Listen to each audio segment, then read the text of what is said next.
बिहार के चुनाव में कांग्रेस लगातार खराब प्रदर्शन के बाद अपनी राजनीति को प्रयोगशाला बना दिया है। प्रयोगशाला इसलिए कहा जा रहा है कि पहले हमने देखा कि कैसे कृष्णा अलावरू को बिहार में लॉन्च किया गया, बिहार के प्रदेश अध्यक्ष को चुनाव से पहले बदला गया, उसके बाद 3 सह प्रभारी आए और अब जो मामला निकल के आ रहा है वो पूरे तरीके से सबको अचंभित कर देने वाला है। और आप लोग भी जब हमारी बातों को सुनेंगे तो आपको भी अचंभा होगा। दरअसल हुआ ही ऐसा है। कांग्रेस के राष्ट्रीय सचिव शकील अहमद खान कैमरा पर आते हैं और मीडिया के सामने बातचीत करते हुए एक ऐसे सवालिया निशान को खड़ा कर जाते हैं जो कि अपने आप में एक बेहद बड़ा अचंभा है।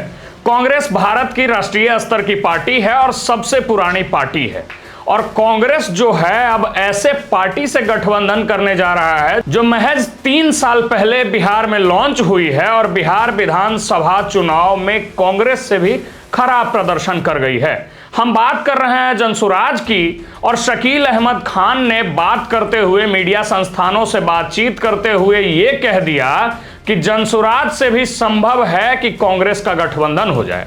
उन्होंने ये कहा कि बिहार विधानसभा सदन में वो राजद के साथ ही रहेंगे, लेकिन सड़कों पर कांग्रेस की एक अलग लीक लाइन की पॉलिटिक्स होती है जो कांग्रेस करती रहेगी, और राजनीति में संभावनाएं सब चीज की होती है। मसलन जनसुराज से भी उनकी जो है गठबंधन हो सकती है।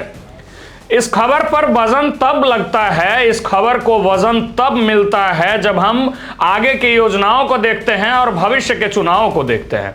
तो बिहार में आने वाले दिनों में विधान पार्षद के चुनाव होने वाले हैं, और विधान पार्षद मतलब एमएलसी के चुनाव में जनसुराज का जो है कहीं ना कहीं एक दबदबा देखने को मिलेगा।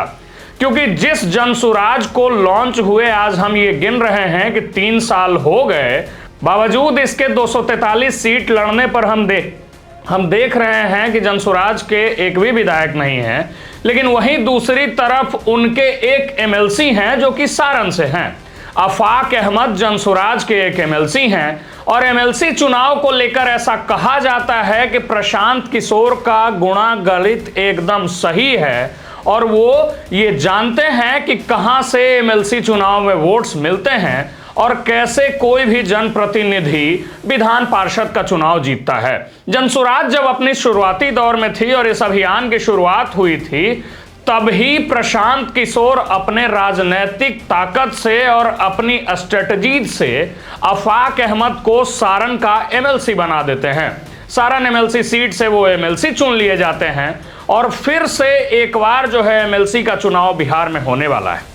कांग्रेस ने जहां 61 सीटों पर विधानसभा चुनाव लड़कर महज 6 सीटें जीती है, लगातार खराब परफॉर्मेंस कर रही है, वहीं कांग्रेस के पास अब एमएलसी का चुनाव जो है वो एक मौका है अपने आप को कहीं ना कहीं साबित करने का, और अपने आप को कहीं ना कहीं एक मजबूत विपक्ष के तौर पर, एक पार्टी के तौर पर पेश करने का। लगातार राजनीतिक पंडितों का ये मानना रहा है, राजनीतिक विश्लेषकों का ये मानना रहा है कि अगर कांग्रेस सिंगल चुनाव बिहार में लड़ती तो कांग्रेस तब ही मजबूत हो सकती थी।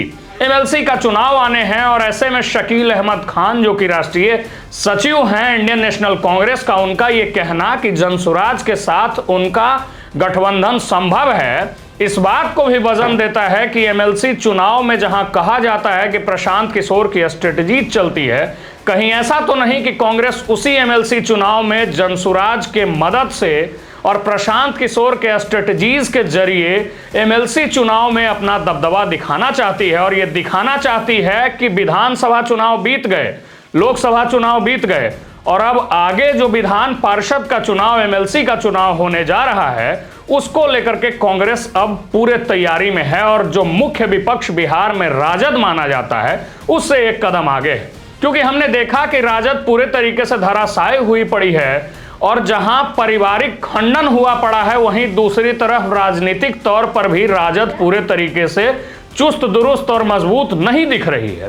कांग्रेस ऐसे में अपना विकल्प तलाशेगी, ये जरूरी भी था, और कांग्रेस विकल्प तलाश रही है। इस बात पर मुहर लग गया राष्ट्रीय सचिव शकील अहमद खान के बाद से कि उन्होंने कहा कि संभव है कि जनसुराज के साथ भी उनका गठबंधन हो जाए। ये महज अफवाह है, ये महज चर्चाएं हैं, या सच में इस बात को वजन मिलता है, ये तो आने वाले कुछ महीनों में तय हो जाएंगे जब एमएलसी का चुनाव होने जाएगा। लेकिन ये खबर है कि कांग्रेस के राष्ट्रीय सचिव ने इस बात को मीडिया के सामने और प्रतिष्ठित मीडिया संस्थानों के सामने बातचीत में कहा है कि उनका जनसुराज के साथ में भी जो है समन्वय और सामंजस्य बैठ सकता है। एमएलसी चुनाव में ऑलरेडी जनसुराज के एक प्रत्याशी जो हैं वो जीते हुए हैं, आफाक अहमद जनसुराज के जो हैं एमएलसी हैं। ऐसे में क्या जनसुराज और कांग्रेस मिलकर कर पाती है, ये देखना दिलचस्प है।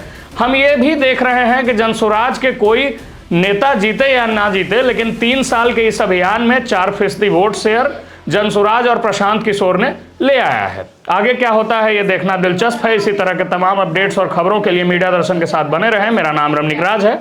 बहुत बहुत धन्यवाद।